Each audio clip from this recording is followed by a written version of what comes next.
కావాలనే మీ కలను నెరవేర్చుకోండి. సంప్రదించండి హెగ్డే ఫెర్టిలిటీ, హైదరాబాద్, తెలంగాణ.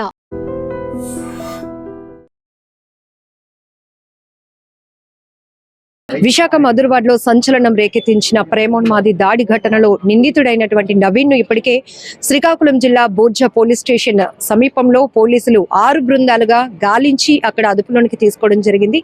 అయితే చాలా బాధాకరమైన విషయం, ప్రేమించినటువంటి వ్యక్తి త్వరలోనే పెళ్లి కూడా చేసుకోవడానికి పెద్దలు కూడా అంగీకరించిన నేపథ్యంలోనే అతను తీవ్రమైనటువంటి ఒత్తిడి, బెదిరింపుల నేపథ్యంలో ఈరోజు ఏకంగా ఇక్కడ రెంట్ హౌస్ లో ఉంటున్నటువంటి ఆ యువతి ఇంటికి వచ్చి దాడి చేసి ఆ తల్లిని పొట్టన పెట్టుకున్నాడు అతను.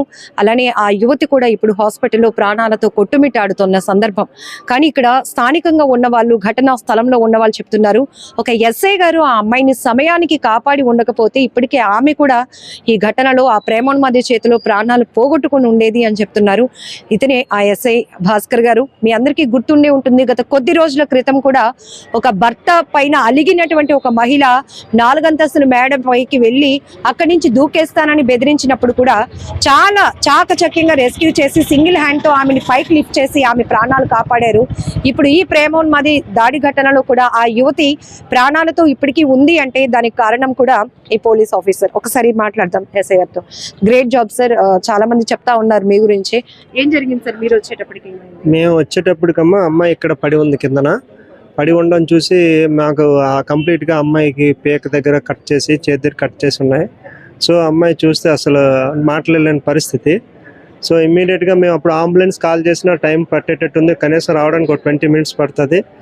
అలాగే దగ్గరలో ఆటోలు కూడా అవైలబుల్గా లేదు. సరే ఇంకెందుకు మనం అమ్మాయిని మనమే తీసుకెళ్దాం అని చెప్పి మా స్టేషన్ సంబంధించిన హెడ్ కానిస్టేబుల్ విజయ్, నేను ఇద్దరం కూడా అమ్మాయిని ఇమీడియట్గా నా చేతుల మీద తీసుకొని అక్కడ ఉన్న క్లాత్తో మెడ దగ్గర గట్టిగా ఒత్తిపెట్టి, చేతి దగ్గర ఒత్తిపెట్టి మా వెహికల్ మీద డైరెక్ట్గా హాస్పిటల్ ఐసీయూలోకి వెహికల్ మీద తీసుకెళ్ళి అక్కడ అడ్మిట్ చేయడం జరిగింది. అడ్మిట్ చేసి ఇప్పుడు కొంచెం అమ్మాయి పరిస్థితి కొంచెం బాగానే ఉందని చెప్తున్నారు. ఫైనల్గా అల్టిమేట్గా ఏంటంటే మనం అవకాశం ఉన్నంత వరకు ఒకరిని సేవ్ చేయాలన్నటువంటి ఉద్దేశంతోనే ఈ పోలీస్ డిపార్ట్మెంట్లో ప్రతి ఒక్కరు కూడా తమ యొక్క విధిని నిర్వర్తించాలని అనుకుంటారు. దానిలో భాగంగానే నా విధిని నేను నిర్వర్తించాలని నేను అనుకుంటున్నాను. ఇప్పటికి మీ యూనిఫామ్ అయిన రక్తపు మార్కులు అంటే అమ్మాయిని ఎత్తుకున్నాను కదమ్మా, దుప్పటి చుట్టాను, అప్పటికి కూడా బయటికి బ్లడ్ వచ్చింది, నాకు కూడా అంటుకుంది. ఇది పెద్దదేం కాదు, ఒక ప్రాణం కన్నా ఇంకేది ఇంపార్టెంట్ కాదన్నది నా ఉద్దేశం. సార్, ప్రాణాపాయ స్థితిలో ప్రతి సెకండ్ కూడా చాలా గోల్డెన్ అవర్ అని మనం చెప్తా ఉంటాం. మీరు వచ్చినప్పటికీ ఇక్కడే ఇంకా రక్తపు మరకలు కూడా కనబడతా ఉన్నాయి. అదే సిచ్యువేషన్ ఇమీడియట్ గా ఇంకా అంబులెన్స్ కోసం వెయిట్ చేయడం కాకుండా విధి నిర్వహణలో మీరు ఎంత అలర్ట్ గా ఉంటారో మరొకసారి ప్రూవ్ చేస్తున్నారు. సో ఇక్కడికి వచ్చినప్పుడు మీరు సీన్ లోకి వెళ్ళినప్పుడు ఆ పరిస్థితి ఎట్లా ఉంది? అంటే మేము చూసినప్పుడు అసలు ఏం జరిగింది అనేది మాకు తెలియదు. ఫర్దర్గా అసలు ఏం జరిగింది, లేకపోతే అమ్మాయి సూసైడ్ చేసుకుందా, లేకపోతే ఎవరో వచ్చి చేశారా అనే విషయం కూడా తెలియదు. But what ever it is, ఏదైనప్పటికీ ముందు వాళ్ళని సేవ్ చేయడానికి మన ప్రయత్నం మనం చేయాలనే ఉద్దేశంలో భాగంగా మేము ఆ పని చేయడం జరిగింది. Thank you. నేరుగా ఐసీయూ దగ్గరికి మీరు లోపలికి డైరెక్ట్గా మేము వెహికల్ 2-wheeler కాబట్టి లోపలికి డైరెక్ట్ తీసుకెళ్ళిపోయి అక్కడ డాక్టర్ సిబ్బంది కూడా ఇమీడియట్గా స్పందించారు. అమ్మాయి అక్కడ అప్పటికీ కూడా ఊపిరి ఆడట్లేదు అంటే ఇమీడియట్గా ముందు ఆక్సిజన్ పెట్టించండి సార్, తర్వాత ఏదైనా చూద్దాం డాక్టర్ని కూడా రిక్వెస్ట్ చేశాను. వాళ్ళు కూడా ఇమీడియట్గా స్పందించారు. ఏదేమైనట్టుగా అమ్మాయి సేఫ్గా ఉంటే చాలా, అదర్వైజ్ ఇంకేం అవసరం. Really great job sir. ఎందుకంటే ఇది మీ జాబ్ అయినప్పటికీ కూడా ఇన్ టైంలో మీరు రెస్పాండ్ అయిన తీరు ఇక్కడ చూడొచ్చు. ఎస్ఐ చెప్తున్నట్టు భాస్కర్ గారు, ఆ క్షణంలో ఇంకా మాకు పూర్తిగా ఇక్కడ ఏం జరిగిందో కూడా తెలీదు. మాకు ఇన్ఫర్మేషన్ వచ్చింది ఇలా దాడి జరుగుతోంది, ఒక అమ్మాయి రక్తపు మడుగులో బయటికి రోడ్డు పైకి ఇంటి నుంచి బయటకు వచ్చి అక్కడ అమ్మాయి కుప్పకూలిపోయిందని ఇన్ఫర్మేషన్ రాగానే మేము ఇమీడియట్ గా ఇక్కడికి వచ్చాం కానిస్టేబుల్ తో సహా. ఆ టైంలో అంబులెన్స్ కూడా అందుబాటులో లేనప్పుడు కానిస్టేబుల్ తో పాటు నేను అమ్మాయిని నా 2 చేతులతో ఎత్తుకొని 2-wheeler పైన నేరుగా హాస్పిటల్, ఏదైతే లోకల్ గా ఉన్నటువంటి ఒక హాస్పిటల్ ఐసీయూకి నేరుగా 2-wheeler తో పాటు వెళ్ళడం వల్ల ఆ అమ్మాయి ఇప్పుడు సేఫ్, కాస్త ఆ అమ్మాయి ఆరోగ్యం కుదుటపడి ట్రీట్మెంట్ కి సహకరిస్తున్న సిచ్యువేషన్ వచ్చిందంటే గనక అది పోలీస్ ఆఫీసర్ చేసినటువంటి గొప్ప పని అని చెప్పొచ్చు ఖచ్చితంగా. ఏదేమైనా ప్రేమోన్మాది దాడి ఘటనలో 42 ఏళ్ల మహిళ, అంటే ఈ యువతి, ప్రేమించినటువంటి యువతి తల్లి అక్కడికక్కడే ప్రాణాలు కోల్పోయింది. ఎవరైతే ఈ నవీన్ అనే వ్యక్తి ఉన్నాడో ఆ వ్యక్తి తనతో పాటు తీసుకొచ్చినటువంటి ఆ కత్తిని కూడా ఆ తల్లి పీక కట్ చేసి అక్కడ చంపేయాలనుకున్నాడు. అలాగే యువతిపై కూడా దాడి చేశాడు. ఆ కత్తిని కూడా ఇక్కడే స్పాట్ లోనే వదిలేశాడని పోలీసులు చెప్తా ఉన్నారు. అలాగే ఇమీడియట్ గా ఈ ఘటనకు సంబంధించి పోలీసులు 6 బృందాలుగా గాలింపు చర్యలు చేపట్టిన తర్వాత శ్రీకాకుళం జిల్లా బూర్జా పోలీస్ స్టేషన్ లిమిట్ లో నేను అసలు ఏమీ చేయలేదు అని నమ్మించే ప్రయత్నంలో ఇంకొక ఫ్రెండ్ తో కలిసి అక్కడ పెయింటింగ్, ఇక్కడ 2 ప్రాణాలు తీయాలని ప్రయత్నించినటువంటి వ్యక్తి, ఆల్రెడీ ఒక ప్రాణాన్ని తీసేసినటువంటి వ్యక్తి, ఇంకొక అమ్మాయి కూడా ప్రాణాలతో పోరాడుతోంది. అలాంటి వ్యక్తి అక్కడ వెళ్ళి ఏమీ తెలియలేనట్టు ఫ్రెండ్ తో కలిసి పెయింటింగ్ వేసుకుంటున్నాడు. అలాగే ఇక్కడ విశాఖ మధురవాడలో ఈ దాడి చేసిన తర్వాత అతను బైక్ పైనే శ్రీకాకుళం బూర్జా అక్కడ వెళ్ళడం జరిగింది. ఈ లోపనే ఎవరు గుర్తుపట్టకుండా ఉండటానికి తను బట్టలు కూడా మార్చేశాడంట, తర్వాత బైక్ కూడా మార్చేశాడు. అక్కడ ఫ్రెండ్ తో ఏమి ఎరగనట్టు అక్కడ పెయింటింగ్ కూడా వేస్తున్నారు. బట్ పోలీసులు మాత్రం చాకచక్యంగా విత్ ఇన్ అవర్స్ లోనే ఆ ప్రేమోన్మాదిని అయితే అదుపులోనికి తీసుకోవడం జరిగింది. ఇప్పుడు పూర్తి స్థాయి విచారణ కూడా జరుగుతోంది. ఎలాంటి శిక్షలు విధించాలి అనేది ఫర్దర్ ప్రొసీజర్ అనేది ముందుకు వెళ్తుందని కూడా ఇప్పుడే విశాఖ నగర పోలీస్ కమిషనర్ శంకబ్రత బాగ్జీ గారు కూడా పూర్తి వివరాలు కూడా వెల్లడించడం జరిగింది. ఇక్కడ సిపి గారు చెప్తున్న ఇంకొక మాట, పదే గత 6 సంవత్సరాలుగా ఈ నవీన్ దీపిక మధ్య ప్రేమ నడిచింది. కాకపోతే ఈ అమ్మాయి వయసు చిన్నది, అమ్మాయి నర్సింగ్ కూడా చేసింది, ఇంకా 20 years కాబట్టి ఇంకొక 1 year మేము అడిగాము, టైం కావాలి, ఎందుకంటే పెళ్లి అంటే చాలా పనులు ఉంటాయి, ఖర్చులు ఉంటాయి బాబు, ఖచ్చితంగా మీ ఇద్దరికి పెళ్లి చేస్తాం, మాకు కొంచెం టైం ఇవ్వండి అని వాళ్ళు నచ్చ చెప్తూ వస్తున్నప్పటికీ, ఈ యువతి తల్లిదండ్రులు నచ్చ చెప్తూ వస్తున్నప్పటికీ కూడా మరి ఏమైందో తెలియదు. ఒక్కసారిగా అతను ఇంత కర్కశమైనటువంటి నిర్ణయంతో ఇద్దరిని చంపేయాలనుకున్నాడు. ఇక్కడ ఈ హౌస్ లోనే వాళ్ళు రెంట్ కి 1 year క్రితమే వచ్చారు. నిజానికి ఇద్దరిది కూడా, అమ్మాయిది అబ్బాయిది ఇద్దరిది శ్రీకాకుళం జిల్లానే, వీరఘట్టంకి చెందినటువంటి నవీన్, అక్కడి నుంచి ఒక 25 kilometers దూరంలో ఉన్నటువంటి ఈ నక్క దీపికకి ఒక పెళ్లి సందర్భంలో ఇద్దరి మధ్య పరిచయం ఏర్పడింది. అది కాస్త ప్రేమగా మారింది. ఇద్దరు ఇరు కుటుంబాల్లో కూడా చెప్పడం జరిగింది వాళ్ళ ప్రేమ వ్యవహారం కోసం. అయితే వయసు ఇక్కడ చాలా చిన్నది, అమ్మాయి వయసు కాబట్టి.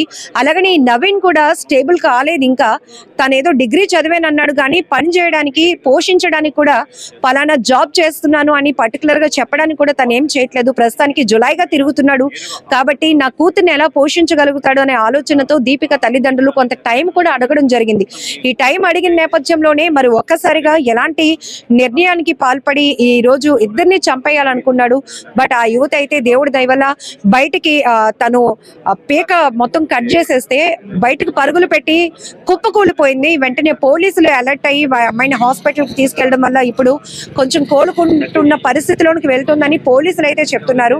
మరి అమ్మాయి కోలుకోవాలని మనమందరం కూడా భగవంతుని ప్రార్థిద్దాం. బట్ ఇప్పుడైతే నవీన్ ని పోలీసులు అదుపులోనికి తీసుకున్నారు. ఎలాంటి శిక్ష అమలు కాబోతుందో కూడా ఇక్కడ చాలా మంది వెయిట్ చేస్తున్న పరిస్థితి అని కూడా చెప్పొచ్చు. బట్ ఇక్కడ కేవలం జులైగా తిరుగుతూ అర్ధాంతరంగా పెళ్లి చేసేయాలి అని ఒక తీవ్రమైన ఒత్తిడి, బెదిరింపుల వల్లే ఇదంతా కూడా జరిగిందని కూడా తెలుస్తా ఉంది. ఏదేమైనా ఇక్కడ లోకల్ గా ఉన్న వాళ్ళు కూడా చెప్తున్నారు, చాలా నిరుపేద కుటుంబం, శ్రీకాకుళం నుంచి ఇక్కడికి వచ్చారు. దీపికకు ఒక బ్రదర్ ఉన్నాడు, తను లోకల్ గా ఒక కాలేజ్ లో చదువుతున్నాడు. ఆ అబ్బాయి స్టడీస్ కోసం ఇక్కడికి వీళ్ళు వచ్చి 1 year అవుతుంది. ఇంతలోనే పెళ్లి చేద్దాం అనుకున్నటువంటి ఆ కుర్రాడు ఇట్లాంటి ఘాతుకానికి పాల్పడ్డాడు అని కూడా అందరూ ఒక్కసారిగా విస్తుపోయినటువంటి సందర్భం. ఏదేమైనా చాలా బాధాకరమైన విషయం ఈ ప్రేమోన్మాది దాడి ఘటన. బట్ దీపిక త్వరగా కోలుకోవాలని మనమందరం కూడా దేవుణ్ణి కోరుకుందాం. సొంత అక్క తన తర్వాత మేము ఉడా రోడ్డు వైపు ఉంటాము. మేము శుద్ధగడ్డ అనేసి ఉంది కదా, అక్కడ ఉంటాం. నేను లేనమ్మా, నేను టౌన్ వెళ్ళాను. మా ఆయన వచ్చారు, మా పాపకు అడిగా నాన్న వచ్చారమ్మా అంటే భోజనం కంటే వచ్చారు కానీ ఏదో ఫోన్ వచ్చిందమ్మా, నాన్న వెళ్ళిపోయారు అర్జెంటుగా అన్నారు. సరేలే అనేసుకొని నేను ఇంకా అన్నం పెట్టుకుందామని కూర్చోను. ఈలోపు మా ఆయన ఫోన్ చేశారు. ఫోన్ చేసి ఏం మాట్లాడుతుంటే అతనికే తెలియదు, ఏటేటో మాట్లాడేస్తాను. ఏటైందండి ఇంకేటైంది, మీ అక్క చచ్చిపోయింది అనేసి అంట. అదేంటండి మా అక్క చచ్చిపోవడం ఏంటి అన్నాను. ఆడొచ్చి చంపేసి వెళ్ళిపోయాడు, పాపకు పొడిసేసి ఇక్కడ ఘాటెట్టేసి మీ అక్కకి చంపేశాడు అన్నాను. ఇంకా అలా ఫోన్ పెట్టేసి నేను అలాగ జుమంచిపోయి పడిపోయాను. తర్వాత ఫోన్ చేస్తే మళ్ళీ వచ్చాను. నేను మా పిన్ని వాళ్ళకి ఫోన్ చేశాను, వాళ్ళకి చెప్పాను. వాళ్ళకి చెప్పేసి ఇప్పుడు వచ్చాను నేను వాళ్ళు తీసుకొని. నేను వెళ్ళలేదండి, నేను చూడలేదు. అందుకే వీళ్ళకి ఫోన్ చేసి వెళ్ళిపోయింది.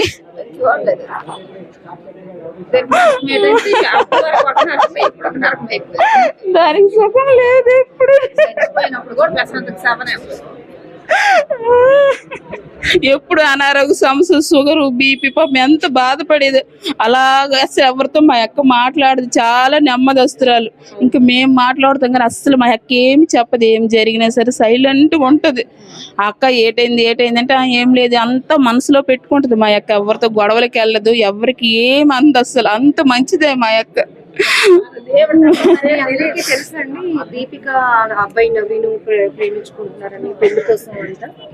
మాకంటే కొద్ది మామూలుగా తెలుసు అంది, మాకు అంత పెద్దగా ఏమీ లేవు. మా అక్క ఎప్పుడు ఏమీ చెప్పదమ్మా, ఎప్పుడు సైలెంట్ గా ఉంటది అంతే. తను ఏమీ చెప్పలేదు ఎప్పుడు మాకు.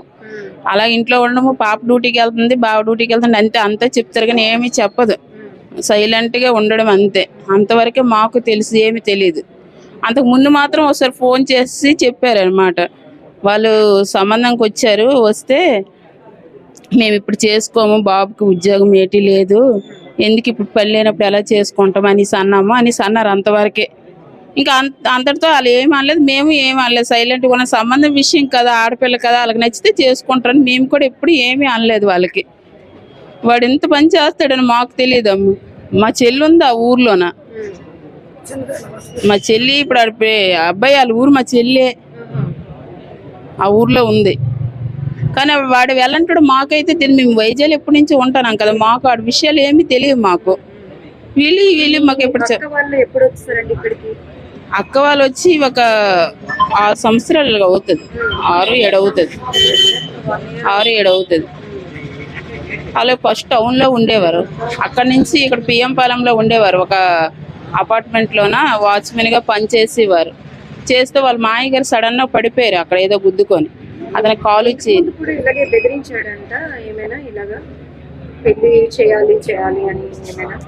మాకైతే ఏ విషయం చెప్తున్నా మాకు ఏమి తెలియదమ్మా, ఆ విషయాలు ఏమి మాకు తెలియవు.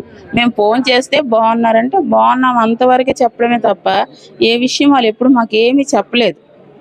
మా ఆడు ఎలాంటాడు అలాంటాడని మాకు చెప్పుంటే మాకు పని ఏదైనా మేము అనుకుంటాం కానీ మాకేం పోలీసులు కూడా అదే చెప్తున్నారు. ఇంతకు ముందు కంప్లైంట్ ఇద్దాము అని మీ అక్కగారు వాళ్ళు అనుకున్నా కూడా ఆ పాప ఎందుకులే రచ్చ అయిపోతుంది, పెళ్లి చేసుకోవాలనుకుంటున్నానని ఆపిందంట. ఒకవేళ అలా జరుగుంటే ఇంత జరిగి ఉండకపోయి. అది నిజమే. వాడికి ఆడికి 4 తగిలుంటే ఆడు భయపడినేమో, ఇలాగ అవుతుంది వీళ్ళు ఇలాగ వెళ్ళి కేసు పెడతాను అనేసి భయపడినేమో. కానీ వీళ్ళేమి మరి ఆడపిల్ల అనేసి అన్ని విధాలుగా ఆడపిల్ల అనేసి భయపడుతుంటారు తల్లిదండ్రులు కదా. అలా భయపడడం ఈ రోజు దాని ప్రాణాల మీదకి వచ్చింది అంతే. పాప పరిస్థితి ఎలా ఉంటుందో తెలిసింది. బాబున్నారమ్మా, వెళ్ళారు. మరి ఎలా ఉందో నాకు తెలియదు. ఇంకా రేపేదో హైదరాబాద్ కూడా వెళ్దాం, జాబ్ లో జాయిన్ అవ్వాలని అనుకుందంట కదా దీపిక కూడా. అదేనా మరి 2 రోజుల నుంచి వాళ్ళు చర్చికి వస్తారు, మేము చర్చికి వెళ్తాం అంతే. అంతవరకు తెలుసు కానీ ఎలాగో చర్చిలో మా అమ్మలు చూస్తున్నాం కదని మేము ఫోన్ లో మాట్లాడలేదు, ఫోన్ చేయలేదు. ఇప్పుడు 2 రోజుల నుంచి మేము ఒక 3 days అవుతుంది మేము ఫోన్ లో మాట్లాడలేదు. ఈ మధ్యన మాకు ప్రేయర్స్ గట్రా రావడము అక్కడికి వచ్చేవారు, వీళ్ళిద్దరు అక్కడున్న పాప వచ్చేవారు. బాగున్నారు కదని మేము ఇంకా ఫోన్ చేయలేదు. ఇప్పుడు వీళ్ళని ఎలా శిక్షించాలని కోరుకుంటున్నారు? మీరు మీ అక్కను కోల్పోయారు, ఇంకొక మీ కూతురు లాంటిది, తన అక్క కూతురు కాబట్టి కూతురే మీకు కూడా. అమ్మాయి ఏమో ప్రాణంతో పోరాడుతోంది, ఏం న్యాయం కోరుతున్నారు? అలాంటోడికి మరి ఏం న్యాయం ప్రభుత్వం విధిస్తుందో ఆ చట్టం అదే. మరి మేము కోరుకున్నట్లు జరగకపోవచ్చు కానీ ఇంకొకడు అలా చేయడానికి భయపడేలాగా ఉండాలి. ఇంకొకడు అలాగ ఆలోచించకూడదు అంతే, ఇంకొక ప్రాణం పోకూడదు అంతే. ఆడికి చాలా ఆ శిక్ష అందరు వింటే అలా భయపడాలి ప్రతి ఒక్కరు కూడా. కుటుంబస్తులు కూడా అలాంటి ఇలాగ చేస్తానంటే వాడికి భయం లేని తనం వల్లే కదా, వాళ్ళ కుటుంబం వల్ల భయం లేక ఒక కుటుంబం నుంచి వచ్చామంటే ఎలాగ ఉంటాం? పేరెంట్స్ బట్టే కదా మనం ఉంటాం. ఆడ అలాగ ఉన్నటువంటి కారణం కూడా పేరెంట్స్ కూడా కారకులు అయి ఉండొచ్చు, ఆ పెంపకం కూడా